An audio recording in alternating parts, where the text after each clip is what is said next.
এটা হচ্ছে ঢাকা নিউ মার্কেটের নতুন যে ফুটওভার ব্রিজ গাউসিয়া মার্কেট থেকে নিউ মার্কেট পর্যন্ত দেখতেই পাচ্ছেন একদম সংযোগস্থল। এটা হচ্ছে নিউ মার্কেট মসজিদ আর এটা হচ্ছে সে ফুটওভার ব্রিজ। এই ফুটওভার ব্রিজে লিফটের ব্যবস্থা করা হয়েছে, দেখতেই পাচ্ছেন এই লিফট চলন্ত সিঁড়ি একদম নিচ থেকেই Chandrima super market, Dhaka College, Elephant Road আর এই হচ্ছে সেই নিউ মার্কেটের new bridge, new foot over bridge. অনেক চওড়া করা হয়েছে, যদি তত্ত্বাবধানটা ভালো থাকে এবং ফুটের দোকানগুলো বসতে না দেয় তাহলে যাত্রীও কমবে।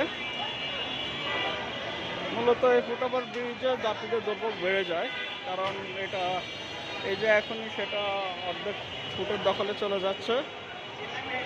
তো আমরা আশা করব প্রশাসন এই ব্যাপারে দৃষ্টি দিবে। এই যে বেলুন এখন উঠতেছে নতুন ফুটওভার ব্রিজটি। এখন আমি আছি গাউসিয়া মার্কেটের সামনের পাশে।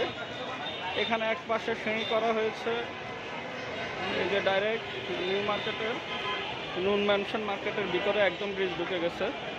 আর এখানে হচ্ছে পায়ে হাঁটার সিঁড়ি, উত্তর পাশে যে পুলিশ বক্স আর এই পাশে হচ্ছে চলন্ত লিফট। এটা মূলত ওঠার জন্যই করা হয়েছে আর এক পাশে নামার জন্য। আশা করি সবাই এই নতুন ব্রিজটি দেখে ভালো লাগবে।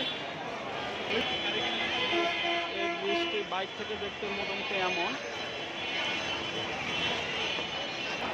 ছেড়ে দিয়ে নামছি।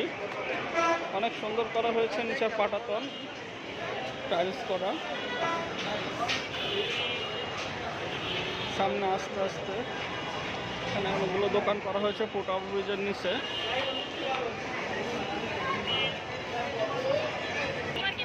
এই হচ্ছে সেই Dhaka new market foot over bridge. আশা করি এই রমজানে যাত্রীদের ভোগান্তি কমবে এবং ক্রেতাদের উপচে পড়া ভিড় সেটাও লাঘব হবে।